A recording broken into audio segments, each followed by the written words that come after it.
बिस्मिल्लाहिर्रहमानिर्रहीम। अस्सलामुअलैकुम।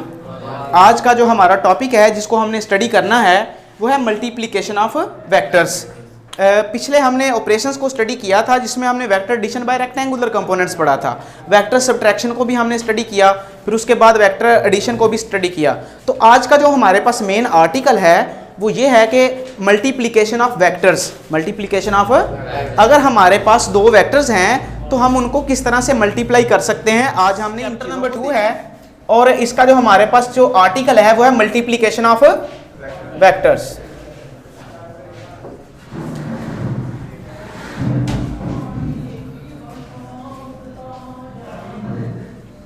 Multiplication of vectors. तो बेटा आपने बात याद रखनी है, हमारे पास जो मल्टीप्लिकेशन ऑफ वेक्टर है इसकी दो टाइप्स हैं। There are two ways for the product of multiplication of vectors. Multiplication के हमारे पास दो वेज हैं, दो मेथड हैं। Number 1 is scalar product. क्या है जी? Scalar product. बेटा स्केलर प्रोडक्ट का एक और नाम है जिसे हम डॉट प्रोडक्ट भी कहते हैं। डॉट प्रोडक्ट जी।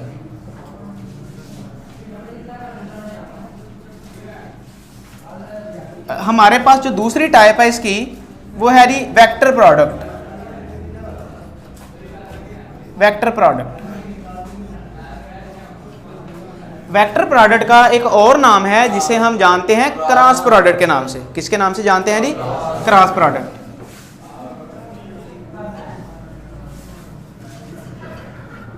ओके जी, आज हम अपने टॉपिक में इन दोनों को वन बाय वन हम देखेंगे कि हमारे पास स्केलर प्रोडक्ट क्या होता है और वेक्टर प्रोडक्ट क्या होता है। इसको हम डिटेल से स्टडी करेंगे, राइट जी। तो सबसे पहले हम स्टडी करते हैं स्केलर प्रोडक्ट को, डॉट प्रोडक्ट को। आज का जो हमारा आर्टिकल है उसका जो मेन है हमारे पास वो है स्केलर प्रोडक्ट।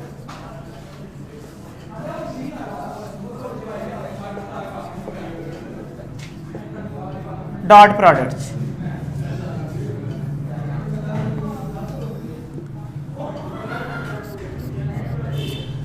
स्केलर प्रोडक्ट को देखने के लिए हमने बात की कि हमारे पास जो वेक्टर है उसकी मल्टीप्लिकेशन दो तरह की है।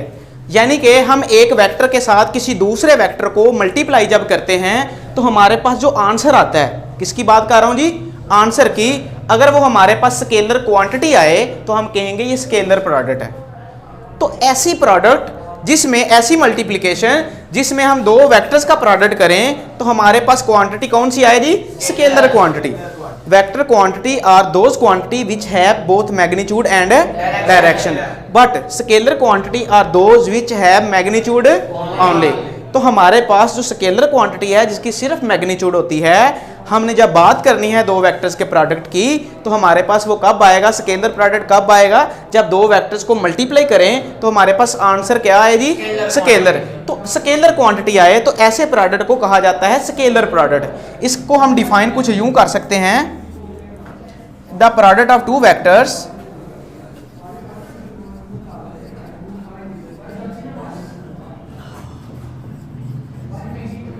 results into a scalar quantity।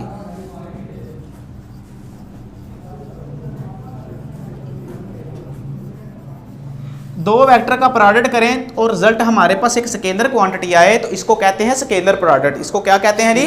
Scalar product. अब हम बात करते हैं इसकी मैथमेटिकल कैलकुलेशंस की। हमारे पास जो नेक्स्ट हेडिंग होगी वो मैथमेटिकल फॉर्म होगी जी।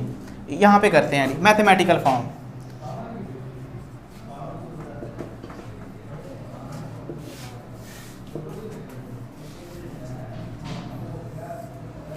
इस मैथमेटिकल फॉर्म को एक्सप्लेन करने के लिए इस हमारे पास जो डेफिनेशन है इसकी वजाहत के लिए हम डायग्राम को स्टडी करते हैं। सपोज दैट हमारे पास एक वेक्टर है जिसका नेम है जी वेक्टर ए। जिसका क्या नेम है जी? वेक्टर ए। ये मल्टीप्लाई हो रहा है हमारे पास एक वेक्टर बी के साथ। किसके साथ जी? वेक्टर बी के साथ। और make an angle of theta. Make an angle of theta. तो हम इसको इस तरह से लिख सकते हैं, the product of vector A and vector b when make an angle of theta then this is equal to the magnitude of a vector and b vector and angle between them। बात की समझ आ गई है? the product of two vectors the product of two vectors कौन कौन से vector हैं जी? Vector A and vector B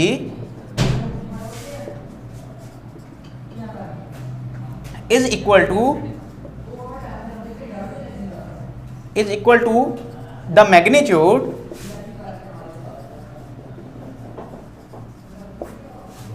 of vector A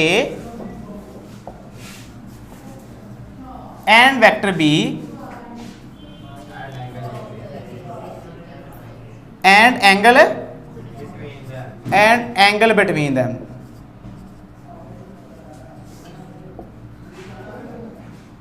right जी?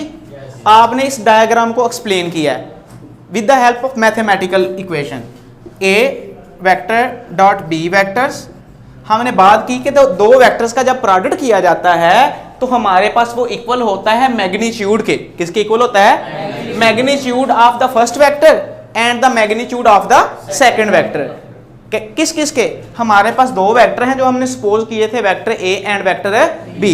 तो हमारे पास A vector dot B vector equal to the magnitude of the vector A and the magnitude of vector B and angle between them cos of theta. आप बात याद रखें, जब हम डॉट की बात करेंगे, डॉट प्रोडक्ट को जब हम स्टडी करेंगे तो हमारे पास जो एंगल आएगा वो कॉस थीटा आएगा, वो कॉस थीटा आएगा। बात की समझ आई है?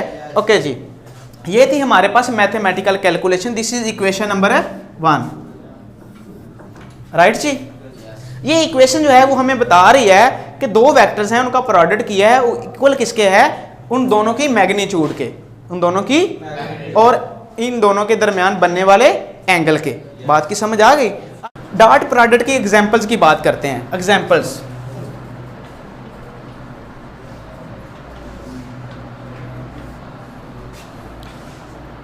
फर्स्ट एग्जांपल की बात करते हैं। हमने ऐसी एग्जांपल्स को इस टॉपिक में, इस आर्टिकल में डिस्कस करना है कि जिसमें दो वेक्टर्स का प्रोडक्ट किया जाए डॉट के साथ। किसके साथ है? जब डॉट के साथ दो वेक्टर्स का प्रोडक्ट किया जाए तो आंसर में आने वाली जो हमारे पास क्वांटिटी है वो वेक्टर हो कि स्केलर क्वांटिटी हो? वो स्केलर क्वांटिटी हो। वो कौन सी क्वांटिटी हो जी? स्केलर। तो हम बात करते हैं सबसे पहले पावर की। किसकी बात करते हैं? The product of force and velocity and is power. वो हमारे पास पावर के इक्वल है। हमारे पास इसका फार्मूला फिर कैसे होगा जी? P is equal to F dot we.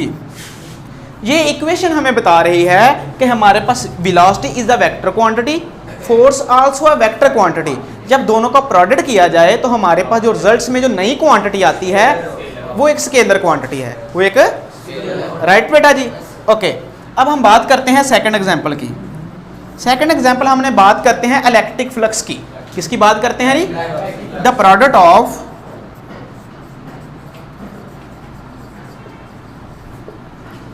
Electric field intensity, electric field intensity with vector area या विद एरिया इज। देखिएगा हमारे पास ये इलेक्ट्रिक फ्लक्स है जी। इलेक्ट्रिक फ्लक्स ये फाई है, ये ई है। ई मीन इलेक्ट्रिक फ्लक्स, और ये हमारे पास फाई जो है फ्लक्स का साइन है इलेक्ट्रिक फ्लक्स का। किसका जी? तो this is equal to the product of electric field intensity and vector area. तो हमारे पास दोनों वेक्टर क्वांटिटीज हैं। दो वेक्टर क्वांटिटीज हमारे पास जब प्रोडक्ट होती हैं तो हमारे पास रिजल्ट्स में एक स्केलर क्वांटिटी आ रही है। कौन सी क्वांटिटी आ रही है? Scalar quantity. सर बात यह है कि ये इलेक्ट्रिक फ्लक्स की समझ नहीं आई, ये इलेक्ट्रिक फ्लक्स क्या होता है? तो बेटा इसकी हम बात करते हैं इलेक्ट्रिक फ्लक्स की। हमारे पास सपोज दैट मेरे पास एक यहाँ पे विंडो है, ये एक विंडो है, इसमें से हवा इंटर हो रही है रूम में। तो मैं कहता हूँ हवा कम आ रही है, मैं इसका एरिया बढ़ा देता हूँ। मैं इसका एरिया, जितना एरिया बढ़ाऊंगा उतनी हवा ज़्यादा अंदर आएगी, उतनी इंटेंसिटी बढ़ेगी। इंटेंसिटी कहते हैं शिद्दत को। किसको कहते हैं जी? शिद्दत को। और अगर मैं इस विंडो की जगह पे कोई बल्ब प्लेस कर देता हूँ, लाइट का कोई सोर्स लगा देता हूँ, तो जितना विंडो का एरिया ज़्यादा होगा उतनी लाइट रूम में ज़्यादा इंटर होगी, तो इंटेंसिटी बढ़ेगी लाइट की। लाइट की क्या बढ़ेगी जी? इंटेंसिटी। ठीक है, जितना एरिया बढ़ाएंगे उतनी इंटेंसिटी हमारे पास बढ़ेगी। तो अब बात करते हैं इलेक्ट्रिक फील्ड की। किसकी बात करते हैं? सपोज के विंडो के पीछे हमने इलेक्ट्रिक फील्ड एडजस्ट किया हुआ है, सपोज दैट। तो जितना हमारे पास एरिया बड़ा होगा उतना इलेक्ट्रिक फील्ड लाइंस ज़्यादा पास करेंगी। क्या ज़्यादा पास करेंगी? Electric field lines. Electric field basically हमारे पास जो इलेक्ट्रिक फ्लक्स होता है वो होता है number of electric field lines passing per unit area, passing per this is called electric flux. मिसाल के तौर पे ये मेरे पास इलेक्ट्रिक फील्ड लाइंस हैं, ये इलेक्ट्रिक फील्ड लाइन इस एरिया में से पास कर रही हैं। तो जितने ज़्यादा एरिया में से ज़्यादा इलेक्ट्रिक फील्ड लाइंस पास करेंगी उतना फ्लक्स ज़्यादा होगा। तो फ्लक्स दो चीज़ों पे डिपेंड कर रहा है, इलेक्ट्रिक फील्ड लाइंस पे और एरिया पे। तो ये है डॉट प्रोडक्ट, ये है डॉट प्रोडक्ट, ये है स्केलर क्वांटिटी की एग्जांपल, राइट जी। Third example is magnetic flux. Third example is the product of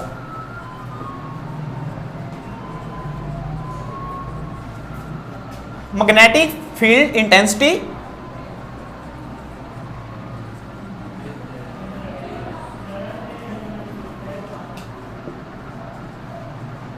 magnetic field intensity and area इस।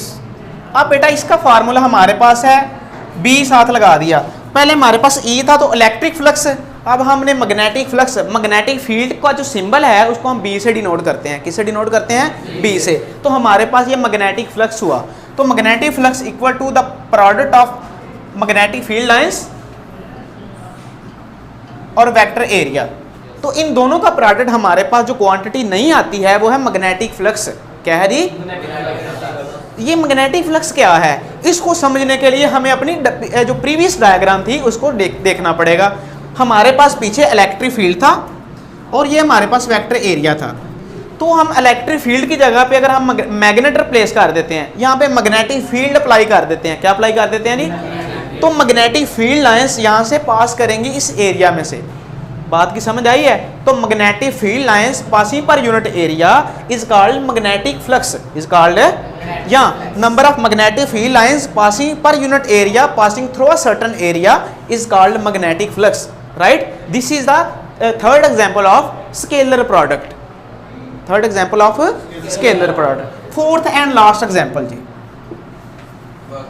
The product of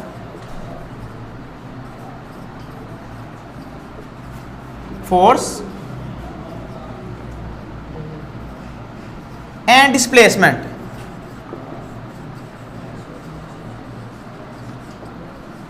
is work done. हमारे पास ये वर्क डन का जो है वो सिंबल है W equal to the product of force and displacement. Force is the vector quantity, displacement also a vector quantity. दोनों का हमने प्रोडक्ट किया तो हमारे पास रिजल्ट पे जो एक नई क्वांटिटी आई वो थी स्केलर क्वांटिटी। वो कौन सी थी? Work done is a scalar quantity. Work done is a, हमने बात की थी कि हम गाड़ी में 1 लीटर पेट्रोल डलवा लें तो वो हमारे पास सपोज दैट 70 किलोमीटर चलने का वर्क करेगी। 70 किलोमीटर चलने का वर्क हमें ये बताने की बिल्कुल ज़रूरत नहीं है कि वो वर्क किस डायरेक्शन में करेगी, तो इसमें डायरेक्शन स्पेसिफाई नहीं है। बात की समझ आ गई? तो हमारे पास ये एक स्केलर क्वांटिटी है। तो ये थी बेटा एग्जांपल्स किसकी? बड़ा स्केलर प्रोडक्ट की, डॉट प्रोडक्ट। Physical significance.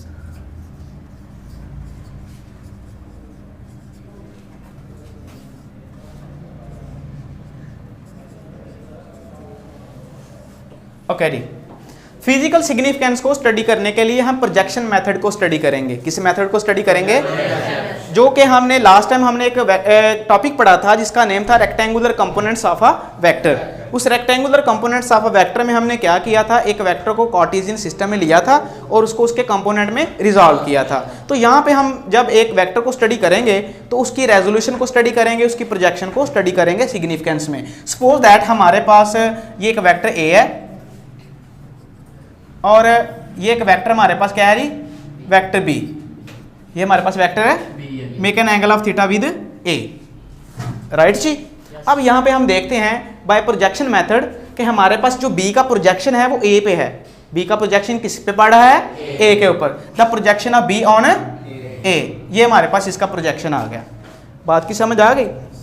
जिस वेक्टर का प्रोजेक्शन जिसके ऊपर हो, जिस वेक्टर का प्रोजेक्शन जिसके ऊपर हो, उसको हम क्या कहते हैं, उसका फिर हम कंपोनेंट स्टडी करते हैं। क्या स्टडी करते हैं जी? तो हमारे पास बी का जो प्रोजेक्शन है वो वेक्टर ए के ऊपर है, तो हम कहेंगे इसका कंपोनेंट किसकी डायरेक्शन में है, वेक्टर ए की डायरेक्शन में है, बी कॉज ऑफ थीटा। बात की समझ आ गई? तो आप इसको कैसे डिनोट करेंगे? आप लिखेंगे the product of two vectors, the product of two vectors, vector A and vector B, right जी? यहां तक क्लियर है जी? एंड अब यहां पे देखिएगा, the component of vector B, the projection of B on A, the projection of B on, तो इसको हम इस तरह से लिख लेते हैं, A vector dot B vector equal to A into the component of, sorry पहले प्रोजेक्शन की बात करें आप, the projection of B on vector A, B on vector A, यहां तक क्लियर है जी? The projection of B on ए। अब हम इसको कुछ इस तरह से लिखते हैं, ए इंटू ये जो प्रोजेक्शन है बी का ए के ऊपर, बी का प्रोजेक्शन हमने ए के ऊपर डिस्कस किया, इसका मतलब ये है the component of B in the direction of vector ए। तो ये हमारे पास आ जाएगा the component of vector B on vector A. यहां तक सब बच्चों का क्लियर है जी? तो हमारे पास यहां पे इक्वेशन आ गई, ए इंटू ये जो कंपोनेंट है बी ऑन ए, वो हमारे पास है बी कॉज ऑफ थीटा, तो हमारे पास यहां पे आ गया B cos of theta, right जी? तो हमारे पास रिजल्ट क्या है जी? A dot B vectors equal to A B cos of theta. This is equation number 2, this is equation number 2। अब हम बात करते हैं कि हमारे पास एक वेक्टर ए है और एक वेक्टर बी है। पहले हमने देखा कि हमारे पास जो बी का प्रोजेक्शन था ए पे प्रोजेक्ट हो रहा था। अब हम देखेंगे the projection of A on B, projection of A on B. जब ए का हम बी पे प्रोजेक्शन देखेंगे तो हमारे पास ये प्रोजेक्शन है इसका, तो हमारे पास फिर ए का कंपोनेंट किसकी डायरेक्शन में होगा जी? बी की, वेक्टर बी की डायरेक्शन में। The component of A in the direction of B, vector B. तो हम यहाँ पे फिर हमारे पास आ जाएगा B dot A vectors is equal to B into the projection of vector A on vector B, right जी? स्टेप स्टेप पे हमारे पास होगा the component of vector A on vector B, right जी? ओके, हमारे पास आ गया बी डॉट ए वेक्टर्स, इन दोनों का product equal to B into हमारे पास जो ए वेक्टर है इसका जो कंपोनेंट है in the direction of B, वो है जी ए कॉज ऑफ थीटा। तो हमारे पास आ गया जी ए कॉज ऑफ थीटा। तो इसको इकट्ठा करके लिख लें तो बी ए कॉज थीटा, तो ये हमारे पास आ गया A B cos of theta. This is equation number 3। यहां तक सब बच्चों का क्लियर है जी? सबका क्लियर है? ओके, अब ये थी फिजिकल सिग्निफिकेंस, राइट जी? अभी बात करते हैं हम कैरेक्टरिस्टिक्स की, प्रॉपर्टीज की। किसकी बात करते हैं जी? Properties of scalar product, properties of. इन प्रॉपर्टीज में हम बेटा देखेंगे डॉट प्रोडक्ट जो है स्केलर क्वांटिटी वाला, स्केलर जो हमारे पास प्रोडक्ट है उसके डिफरेंट ऑपरेशंस करने से हमारे पास रिजल्ट्स क्या आते हैं, हमारे पास मैग्नीट्यूड की क्या वैल्यू आती है। इस चीज़ को स्टडी करने के लिए हमें डिफरेंट कैरेक्टरिस्टिक्स को स्टडी करना पड़ेगा। तो कैरेक्टरिस्टिक्स ऑफ स्केलर प्रोडक्ट,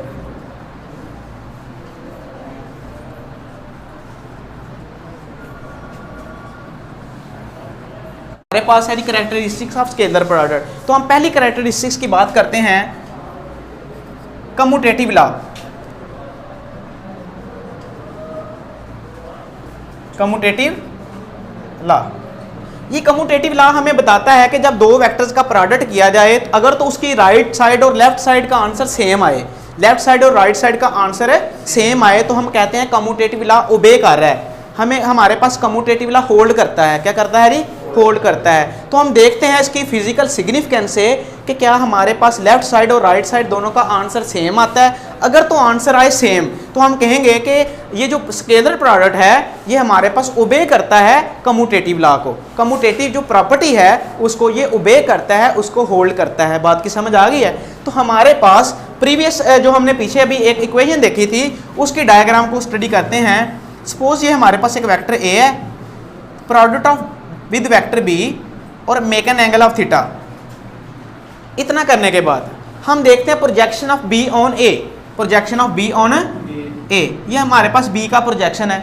जब हम the projection of B on A, जब बी का प्रोजेक्शन ए पे हम देखते हैं तो the component of B in the direction of vector है ए, तो हमारे पास वो आता है B cos of theta, B cos of theta. तो इसकी हमारे पास जो इक्वेशन है वो यूं होगी, A vector dot B vector equal to A into B cos of theta.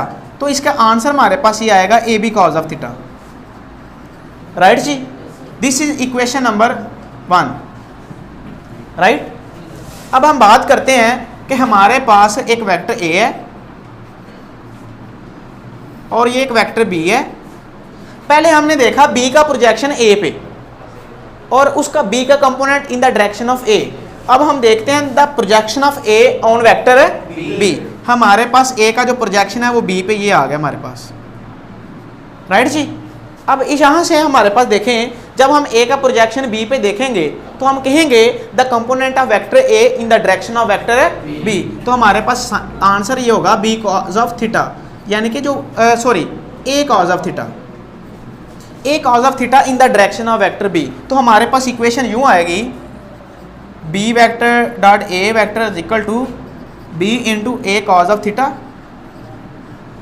और हमारे पास आ गया B A cos of theta.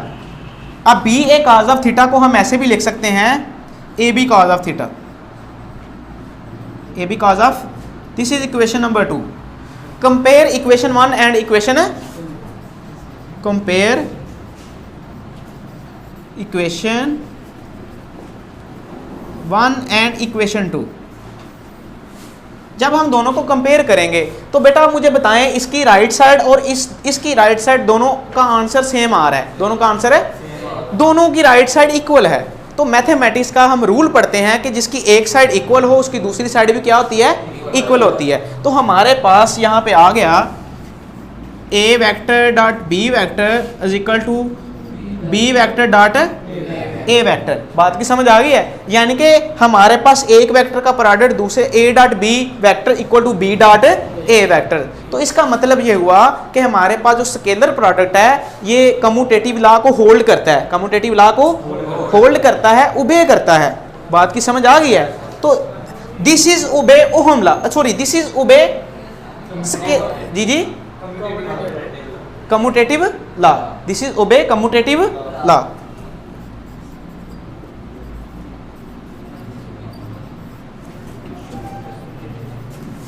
Commutative law. Okay जी, हम सेकंड कैरेक्टरिस्टिक की बात करते हैं। हमारे पास जो इसकी सेकंड कैरेक्टरिस्टिक है वो है जी परपेंडिकुलर वेक्टर्स। वो क्या है जी, परपेंडिकुलर वेक्टर्स।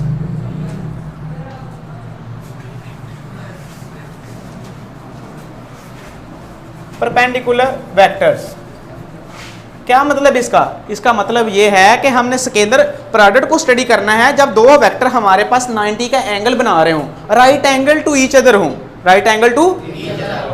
सपोज दैट हमारे पास ये एक वेक्टर ए है और ये वेक्टर बी है। Make an angle of theta 90 degree, theta is equal to 90 degree, theta is equal to, क्योंकि हमारे पास जो कैरेक्टरिस्टिक है वो है परपेंडिकुलर वेक्टर्स। तो हम देखेंगे दो वेक्टर्स का प्रोडक्ट जब वो आपस में एंगल कितना बना रहे हूँ, 90 डिग्री का। कितना बना रहे हो जी, 90 डिग्री का। तो आप लिखेंगे the product of vector A, the product of vector A and vector B when the angle theta कितना है जी, इज 90 डिग्री। या आप ये भी लिख सकते हैं the product of vector A and vector B when both the vectors are right angle with each other, are right angle with दोनों एक दूसरे के साथ परपेंडिकुलर हैं, 90 का एंगल बना रहे हैं। Then according to the formula of scalar product A vector dot B vector is equal to A B cos 90 degree, cos because theta is equal to 90 degree, theta is equal to right जी। तो cos 90 degree equal to 0, cos 90 degree equal to, यहाँ आप side पे लिख लें cos 90 degree equal to 0। तो यहाँ पे हम वैल्यू पुट करते हैं तो हमारे पास आ जाएगा ए बी इंटू 0। तो आंसर हमारे पास क्या आएगा जी, A vector dot B vector equal to 0। हमारे पास क्या आ गया जी, 0। बात की समझ आ गई है?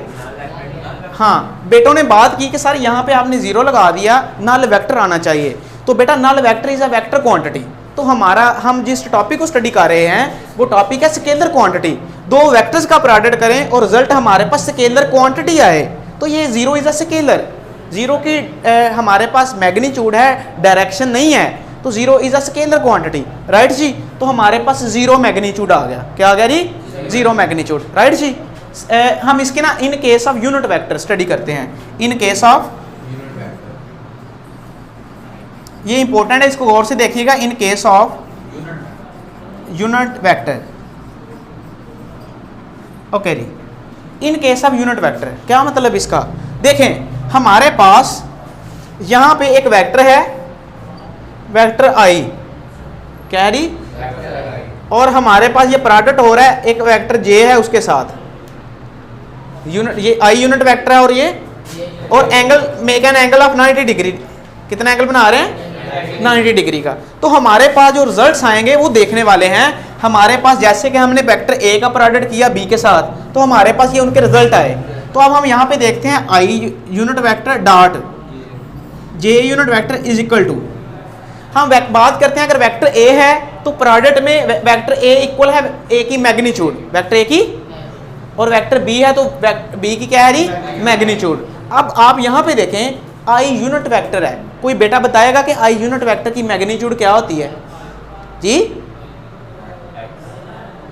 Unit vector is a vector whose magnitude equal to 1, whose magnitude equal to, unit vector एक ऐसा वेक्टर है जिसकी मैग्नीट्यूड कितनी होती है जी, हमने डेफिनेशन पढ़ी थी ना, स्टडी की थी ना। तो यूनिट वेक्टर जो होता है, यूनिट मीन 1, यूनिट मीन, तो हमारे पास जो यूनिट वेक्टर है उसकी मैग्नीट्यूड 1 होती है। तो आई है तो इसकी मैग्नीट्यूड 1। तो जे आल्सो यूनिट वेक्टर, जे भी क्या है हमारे पास है, तो इसकी मैग्नीट्यूड भी 1 आएगी। और cos 90 डिग्री, तो cos 90 कितना होता है, 0। तो हमारे पास यहाँ पे आंसर क्या आएगा, आई डॉट जे का आंसर आ रहा है हमारे पास 0। आई डॉट जे का क्या आंसर आ रहा है, सपोज दैट अगर यहाँ पे आपके पास जे है और यहाँ पे आपके पास के है, तो दोनों एंगल 90 डिग्री बना रहे हैं, तो cos 90 डिग्री उसको फिर क्या कर देगा, 0, राइट जी। सपोज यहाँ पे आपके पास आई है, यहाँ आपके पास के यूनिट वेक्टर है, तो उसका क्योंकि make an angle of 90 degree, जब 90 डिग्री का एंगल बना रहे हैं तो आंसर फिर हमारे पास क्या आएगा। तो क्या हम ये कह सकते हैं I dot J is equal to J dot K is equal to K unit vector dot I unit vector is equal to 0। इन सब का आंसर इक्वल टू 0 है। ये हमारे पास रिजल्ट आए हैं in case of unit vector, in case of,